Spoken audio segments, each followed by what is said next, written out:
દીપિકાનંદી, હવે આપણે પદ સાંભળીએ. અમીબેન. જય સચ્ચિદાનંદ, દીપકાનંદજી, રજની જય અંકલ. સચ્ચિદાનંદ. જય સચ્ચિદાનંદ. અમીબેન, અમીબેન, આ કેમ પાછું આવ્યું? આ પદ ફરી પાછું આવ્યું ને? હા, that's okay. મને એમ કે તમારા અજ્ઞાનતાને નહીં, કાઢવું છે, વધારે ને વધારે કાઢવું છે, એટલે આ પાછું આવ્યું. હા, નહીં, આ પદ ગમે પણ છે મને. અને મને એમ થયું કે ફરી આના ઉપર સત્સંગ કરવો No, થયો no, no, એટલે. that's perfectly fine. કારણ કે આ બીજા આઈ થિંક કદાચ હસમુખ આનંદજી હશે, લાવક દીપક હશે. It's a હા, different version. No problem. Very good. યા, Yeah, જય સચ્ચિદાનંદ.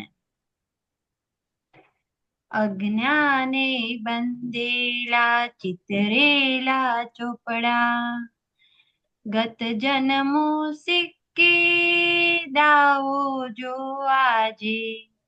અજ્ઞાને બંધેલા ચિતરેલા ચોપડા, ગત જન્મો સિક્કે દાવો જો આજે.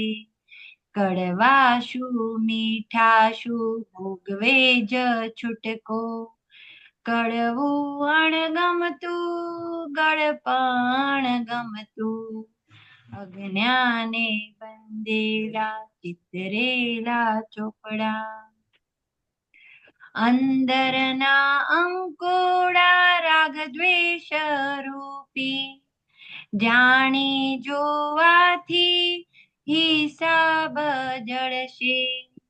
અંદરના અંકોડા રાગ દ્વેષ રૂપી, જાણી જોવાથી હિસાબ જળશે. લેણાયા દેણા ખાતા વહી જો, નથી ચૂકવાયું તે ક્લેમ કરશે. લેણાયા દેણા ખાતા વહી જો, નથી ચૂકવાયું તે ક્લેમ કરશે. અંદર ગુચવે તે અણસમજણ છે, લેણાવાળા તો પકડશે રાત્રે. અંદર ગુચવે તે અણસમજણ છે, લેણાવાળા તો પકડશે રાત્રે. આપણું છે તે જ આપણું રહેશે, નથી જે આપણું પૂદગલ જાશે. અજ્ઞાને બંધેલા ચિતરેલા ચોપડા, ફાઇલોનો સમભાવે નિકાલ કરવાથી કરમ રૂપી પાચર નીકળશે. ફાઇલોનો સમભાવે નિકાલ કરવાથી કરમ રૂપી પાચર નીકળશે. આપણે શુદ્ધાત્મા સામે શુદ્ધાત્મા, વચ્ચેના પૂદગલ નિર્જરતા કરશે. ફાઇલોના આવ્યા પહેલા નક્કી કર, ચોખ્ખા નિકાલે મહી પડશે રાગે. રાગ દ્વેષ વિના સંભાવે જોતા જ, અંદર પરિણામ અચળ ન વાગે. રાગ દ્વેષ વિના સંભાવે જોતા જ, અંદર પરિણામ અચળ ન વાગે. અજ્ઞાને બંધેલા ચિતરેલા ચોપડા, આત્મામાં સાચું સુખ એ જાણે, આત્મામાં સાચું સુખ છે એ જાણીએ. કડવા મીઠામાં સંભાવ સહેજે, શુદ્ધાત્માને નિકટવર્તી વ્યવહારે વિતરાગ ચારિત્ર્ય છે તે શુદ્ધાત્માને નિકટવર્તી વ્યવહારે વિતરાગ ચારિત્ર્ય છે તે અજ્ઞાને બંધેલા ચિતરેલા ચૂપડા ગત જન્મે સિક્કે દાવો જો આજે કડવા શું મીઠા શું ભોગવે જ છૂટકો કડવું અણગમતું ગળપણ ગમતું અજ્ઞાને બંધેલા ચિતરેલા ચોપડા. જય સચ્ચિદાનંદ. દીપક આનંદજી. જય સચ્ચિદાનંદ. આમાં આ એટલું પદ ગંભીરતા વાળું પદ છે, મને બહુ ગમે છે કે આખું પુરુષાર્થ માંગે, આખું આ પદ એવું બતાડે છે કે આવું જ પુરુષાર્થ હોવું જોઈએ એમ એક્ઝેક્ટનેસમાં, કે પેલા તો જોઈ લેવાનું છે કે આજનો જે હિસાબ છે એ કોના ભાગે આવેલું છે અને અજ્ઞાનથી બંધાયેલું છે. એટલે અને બીજું આમાં એમાં આ પણ ચાવી આપો કે મીઠું છે એ પણ ભોગવટો જ છે એમ, એ ભોગવટા સ્વરૂપનું હજી ભોગવટો શબ્દ બહુ ઓલું માંગે છે, એના પર થોડું પ્રકાશ પાડો. ભોગવટો એ ગમતા ના ગમતા રૂપે કર્મનું પરિણામ છે. અને કર્મના પરિણામમાં જ્યારે ગમતું ના ગમતું આવે ત્યારે એની જોડે સંકળાયેલી ટેપ થયેલી વાણી વાગે, એ વગાડે, ટેપ વગાડે ત્યારે આપણે સાંભળી લઈએ અને સાંભળીને સમજી લઈએ કે કોની વાત કરે છે, એ વાત કોને લાગુ પડે છે, એ વાત કોના માટે છે, હું કોણ છું, એવું બધું જયારે આખું સમજી લઈએ ને એના જ જવાબથી તો પછી એની અસરમાંથી નીકળી જાય. એક જ મિનિટ. હા.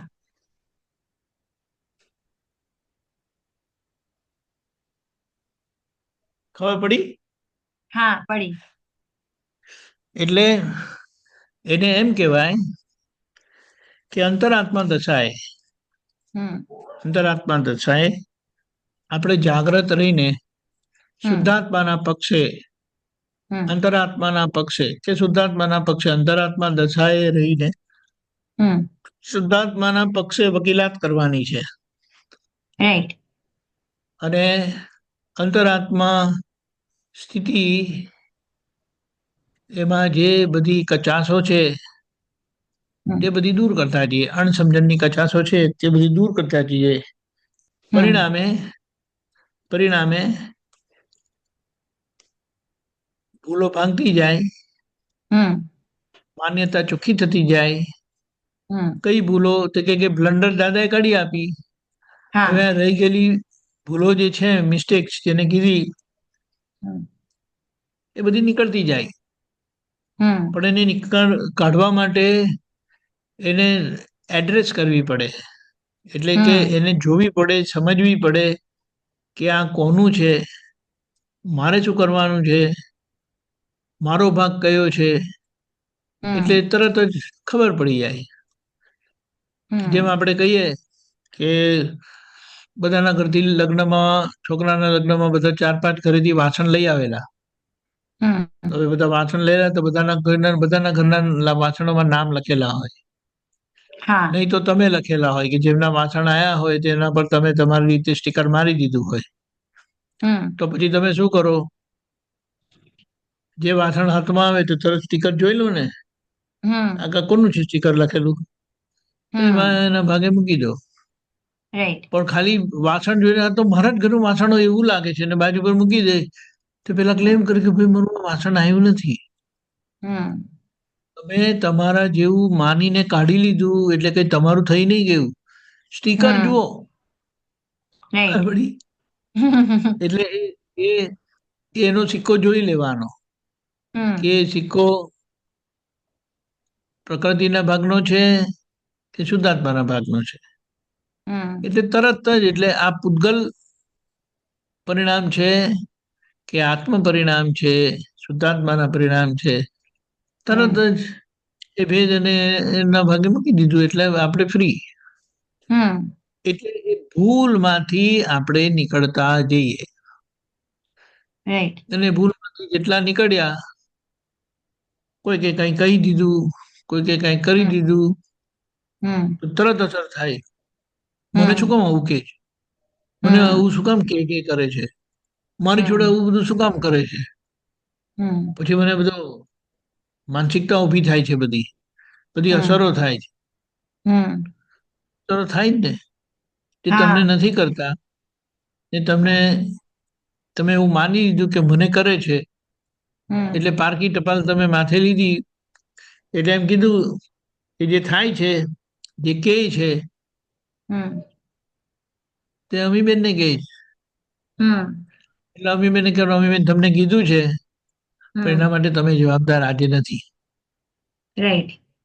કારણ કે તમારા ઉપર આ અવળો પ્રયોગ થયેલો અને એ પ્રયોગી તો હવે જતા રહ્યા અને પ્રયોગનું પરિણામ આ તમારા રૂપે રહ્યું. પણ હવે હું તમારા પર એવો સરસ પ્રયોગ કરીશ કે તમે એમાંથી નીકળી જશો. તમારી આ બધી એબનોર્માલિટી બધી નીકળી જશે અને તમને નોર્મલ કરી દઈશ. એ કે બહુ સારું. એટલે આપણે અમીબેનને પણ બ્લેમ નથી કરતા, આપણે પોતાના માથે પણ લેતા નથી, પણ આપણી જવાબદારીના ભાગમાં જે આ અમીબેનમાં કચાશ છે તેને તમે સરખી કરતા જાઓ છો. નવું બગડતું નથી, જૂનું ધીમે ધીમે કરીને સુધરતું જાય છે. તે સુધરતા સુધરતા એક દિવસ પાકું થઈ જશે, પછી આપણું કામ પૂરું. હવે એકદમ પરફેક્ટ મૂર્તિ થઈ ગઈ અને જેમ જેમ મૂર્તિ થતી જાય તેમ લોકોને તો દેખાય જ છે ને કે આપણે લોકોથી છુપાતા ફરીએ છીએ, બધાની વચ્ચે જ રહે છે ને. એટલે બધા એ મૂર્તિને જોઈને બોલે બોલે, ખોડ ખાપણ કાઢે એટલે ખબર ના પડે કે આપણે માની લીધેલું હતું કે બરાબર છે, પણ ના, તમે ખોડ કાઢી એટલે આપણી ભૂલ છે ભાઈ. એટલે આપણું કામ પૂરું નથી થયું. તમે માની લીધું કે મારું સારું છે, મારું કરેક્ટ છે, પણ તમારું સારું નથી, તમારું કરેક્ટ નથી. It needs correction. એટલે આપણે કાઢી લેવાનું. એમ કરેક્શન કરતા કરતા કરતા કરતા 100% પરફેક્ટ થઈ જશે. ખ્યાલ આવ્યો? હવે આ પ્રોસેસ છે, એ પ્રોસેસમાં કોઈ મહેનત નથી. જોવાના ભાગમાં કેવળ જ્ઞાન ક્રિયા રહી છે, ફક્ત જ્ઞાન ક્રિયા રહી છે. અને એ જ્ઞાન પ્રકાશથી, દર્શન પ્રકાશથી આપણે જોતા જઈએ છીએ, જોઈ જોઈને સમજતા જઈએ છીએ. મારવાનું નક્કી કરેલું એટલે મરાતું હતું, મરાયા કરતું હતું. હવે ખાલી નક્કી જ કરવાનું છે કે મારે ફરી મારવું નથી. માફી માંગવી એ કોઈ ક્રિયા નથી. માફી માંગી એ પોતાની ભૂલોનું થયેલો પસ્તાવો કરે છે, થયેલી ભૂલોનો. એ પસ્તાવો કરવાથી એ ભૂસાઈ જાય અને નક્કી કર્યું કે મારે આમ નથી કરવું પણ આમ કરવું છે. તે નવું લખાતું જાય છે, નવું ચિતરાતું જાય છે. એ થયેલી ચિત્રામણ પછી ફળ આપશે. જે ફળ દાદા ભગવાનનું પરિણામ રૂપ આજે આપણે જોયું, ફળ આપણે અંદર કારણ સ્વરૂપે સર્જાય છે, જેનું પરિણામ ભવિષ્યમાં આવશે. ખબર પડી? એટલે ઉતાવળ કરવી નહીં, બરાબર ધીરજ ધરવી અને પ્રગતિ કર્યા કરવી. અને એ આપણે રાઈટ પ્રયોગ કરી રહ્યા છે ને, એનો આપણને આનંદ થાય અને રાઈટ પ્રયોગ કરેલાનો તમને બેનિફિટ એ મળે. એટલે આજે કરેક્ટ છો ને એનો તમને આનંદ પણ થાય. નહીં તો આજે ભૂલ થાય તો પછી આજનો આનંદ પણ જતો રહે. રાઈટ. અને મલ્ટીપ્લાય થાય છે. મલ્ટીપ્લાય થતો નથી, પણ ભૂસાતો નથી, રહી જાય છે. ઓકે. રહી જાય. એને એને એક જ વસ્તુ કહેવાય કે ઇન્ફાઇનેટલી વધતો નથી, પણ એને થોડું વધારે આયુષ્ય મળી જાય છે. રાઈટ. એટલે જે આપણે એમ કહીએ કે જે 5 વર્ષે ક્લિયર થવાનું હતું ને તે 15 વર્ષે ક્લિયર થાય, કારણ કે તમે ટેકો આપ્યો ને એને, હા. ભૂલોને ટેકો આપ્યો એટલે ભૂલોનું આયુષ્ય વધી ગયું. એવું થાય છે. અને આ જે જોવાનો પુરુષાર્થ છે ને દીપકાનંદજી, તો એમાં એ એ જ એક પ્રકારનું તપનો જ ભાગ છે નહીં આપણો. તપ નથી થતું ને એ બતાવે છે હા. કે જોયું નથી. કરેક્ટ. તપ નથી થતું એ બતાડે છે કે જોયું નથી. જોયું નથી. હા. એક એક તપ એવું છે કે કર્મનું પરિણામ માં ભૂલ તો ખબર પડે, પણ એમાં એ પોતાપણું કરાવે છે. એ પોતાપણું થવા ના દેવું અને પોતાનું શું છે તે સમજીને બેસી રહેવું, એ ભાગમાં તપ આવે છે. એ ખબર પડી, એ ભાગમાં તપ હા. આવે છે. અને એ તપનું પરિણામ શું, તો કે સાચી સમજણ ફિટ થતી જાય અને પરિણામ રૂપ એ સમજણ કામ કરશે.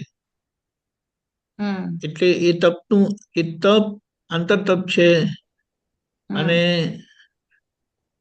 એનું પરિણામ આપણો અનુભવ વધતો જાય.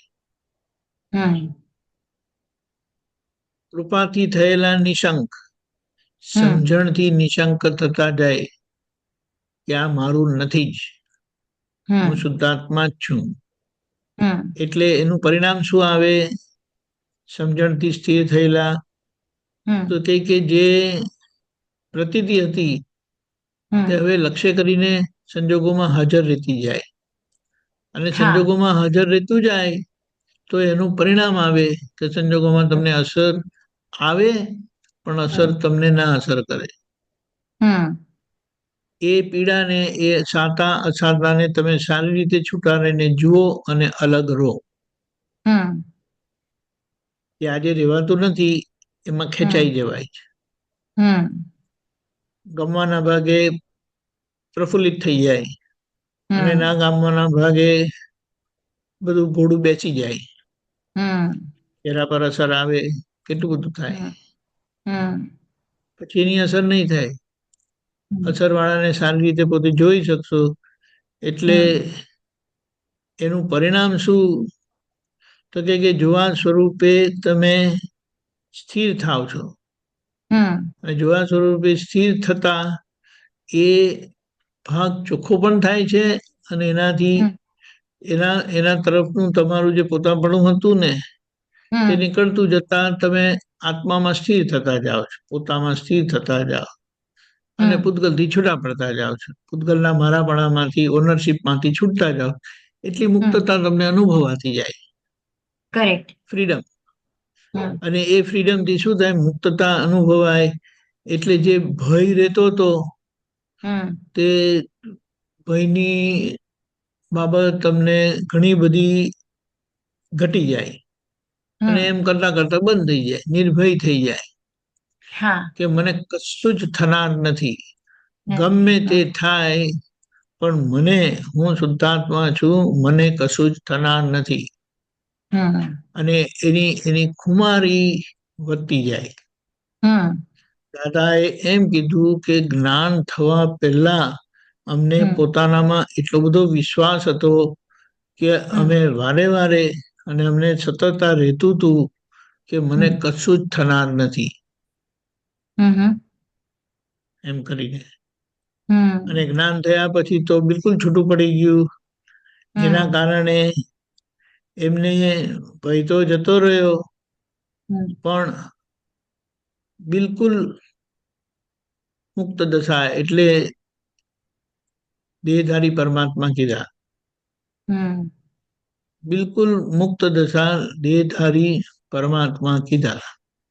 અને દેહધારી પરમાત્મા એટલે દરેક સંજોગોમાં પોતે કર્મની નિર્જરા કરે છે. સંપૂર્ણ નિજરા કરે છે. હવે જ્યાં સંપૂર્ણ કર્મની નિજરા થાય છે એ એમને જોવાનો જે લાવો મળે છે ને એ જબરજસ્ત કલ્યાણકારી છે. જબરજસ્ત કલ્યાણકારી છે કે કેવી રીતે બધા વિપરીત સંજોગોમાં એ આજ્ઞામાં રહે છે, છૂટાપણે રહે છે, બિલકુલ મુક્તપણે રહે છે. એમનો આનંદ લૂંટાતો નથી, આનંદ દિવસે દિવસે વધતો જ જાય છે. અને આ વસ્તુ આપણને બહુ સ્પર્શી જાય. અને આ જે જોવા મળે ને તે આખું આપણું બહુ જબરજસ્ત નિધિ ધ્યાસન ખુલ્લું કરે. અને એ પછી આપણે એમના જેવું જ પછી પરિણામ આવે. પ્રોસેસ છે, એ પ્રોસેસને થવા દેવાનું છે. આ એનો રસ્તો બતાડ્યો બહુ સરસ. અને એક વ્યવસ્થિત શક્તિ પર થોડું પ્રકાશ પાડો કે આપણે મેમરી જે છે આપણી એ શું ભાગ કામ કરે છે, રોલ બુદ્ધિનો છે મેમરીનો ભાગ એ યાદ શક્તિનો ભાગ છે. એ રાગ દ્વેષને આધીન છે. ઓકે. રાગ છે તે યાદ આવે, દ્વેષ છે તે યાદ આવે, વિતરાગ જે બાબતમાં છે એ માટે કોઈ અભિપ્રાય નથી, એટલે એની કોઈ અસર નથી. એટલે યાદ આવે એ એમાં આપણે તપાસ કરી લેવાની કે આ રાગની ફાઇલ છે કે દ્વેષનો હિસાબ છે. ના, વ્યક્તિ સ્વરૂપે ઠીક છે, એ સમજાયું, પણ આપણે વસ્તુ માટે પણ એવું જ છે. હા, વસ્તુ માટે પણ એવું છે, વ્યક્તિ માટે પણ એવું છે. વસ્તુ માટે એની ઓનરશિપ થઈ જાય છે. આ મારું ચાકુ કોણે લીધું અહીંયાથી? એટલું સરસ હતું, કેટલું બધું સરસ કામ આપે છે, ક્યાં મૂકી દીધું? હું કાયમ અહીંયા મૂકું છું. કોણે લીધું? એ તમારે લેવાનો વાંધો નથી, પણ પાછું અહીંયા મૂકી દેવાનું. ખબર પડી? એવી રીતે કોઈ ડ્રેસ માટે હોય, કોઈ વસ્તુ માટે હોય, આવી રીતે. આ બધું વ્યવસ્થિત શક્તિમાં જાય.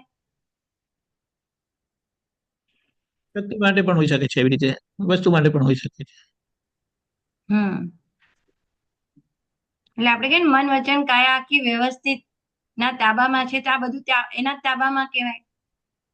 વ્યવસ્થિતના તાબામાં નો મતલબ સમજવાનો છે કે આજે જે પરિણામ આવ્યું છે ને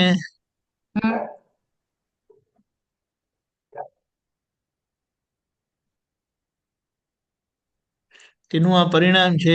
એટલે એમાં જે કોઈ વ્યક્તિ એને રૂપકમાં લાવવા માટે નિમિત્ત બને છે, એનો દોષ નથી હોતો. એનો દોષ નથી. દોષ મારો જ છે. ખ્યાલ આવ્યો? દોષ મારો છે એટલે શું? તો કે એ જે આગળ ભૂલ થયેલી ને એનું આ પરિણામ છે. એટલે આજે હવે એને સુધારી લે છે. એટલે વ્યવસ્થિતનો હિસાબ, વ્યવસ્થિતની બાબત શું કે આ બધી પરિસ્થિતિમાં કોણે, જેમણે જે કર્યું તે ભોગવટો તમને આવ્યો. તો અમીબેનનો પણ તમારું જેટલું પોતાપણું એટલો ભોગવટો તમને આવે. એટલે એ બાબત તમને અસર કરે. અને તમને અસર કરે એટલે ચહેરા પર અસર આવે, બગડી જાય. સમજાયું? એટલે તરત ખબર પડી જાય. આ બીજાને કશું થાય છે તો કશું આપણા ચહેરા પર કઈ અસર થતી નથી. ગમે તેવી પીડા હોય, ગમે તેવું હોય, પણ એ જ વસ્તુ તમને થાય એટલે અમીબેનને થાય તો તમને અસર થાય. કારણ કે એ તો પેલા ને થયું હતું, ભાઈ આ તો મને થયું. મારા વાળ જતા રહ્યા, જો અહીંયાથી ટાલ પડી ગઈ એમ કે. અને બેન તરીકે ટાલ પડી જાય તો કેવું દેખાય? પછી મારે શું કરવાનું? એ કાન સ્કાર્ફ પહેરીને ફર્યા કરવાનું મારે? ખ્યાલ આવ્યો? આ તો રીતે બધું શરીર પરનું આવું છે. કોઈને ડાઘ થઈ ગયા હોય તો બરાબર ગુચાય, મારું આવું છે. કારણ કે બધા પાછા જેટલા મળે તે બધા કે તમે કાનો ઉપચાર કેમ નથી કરતા? તો બધા હા ઉપચાર બહુ સારા છે, હું તમને કહીશ આમ કરો. પેલા કે હું તમને કહીશ આમ કરો, આ લગાડો, પેલું લગાડો, પેલી દવા લગાડો, પેલા ડોક્ટર પાસે જાઓ, આ ડોક્ટર પાસે જાઓ, બધા કયા કરે. હમ એ આપણને અનુભવાય. હમ એટલે એની અસરોમાંથી નીકળતા જાય અને છેલ્લો શ્વાસ જે છે ત્યાં સંગતાનો, ત્યાં હમ આખું આ પરિણામ આઈ માઇનસ માય ઈશ હમ પરમાત્મા, એ દાદા ભગવાનનો અનુભવ, આપણો અનુભવ થઈ જાય. હમ બરાબર. બરાબર મમ્મીબેન, હા જય હા સચ્ચિદાનંદ. બરાબર. જય સચ્ચિદાનંદ. જય સચ્ચિદાનંદ. શાંતિભાઈ, શું લાવ્યા છો તમે આજે? હા, શાંતિભાઈ, શાંતિભાઈ, શું લાવ્યા છો આજે? હા હા બોલો. શાંતિ બેટા, એ તો બહુ આગળ જતા રહ્યા છે. ના જય દીપુભાઈ, સચ્ચિદાનંદ. આ 9 વાગ્યામાં તો તમારો બહુ નથી આવતા અમને. આપણને દેખાતા બી નથી હમણાં તો એ. અમાર દર્શન નથી જય કરતા અમને 9 સચ્ચિદાનંદ. વાગે. જય જય સચ્ચિદાનંદ, બોલો. સચ્ચિદાનંદ. જય સચ્ચિદાનંદ. હવે તમે વાત કરી સાહેબ,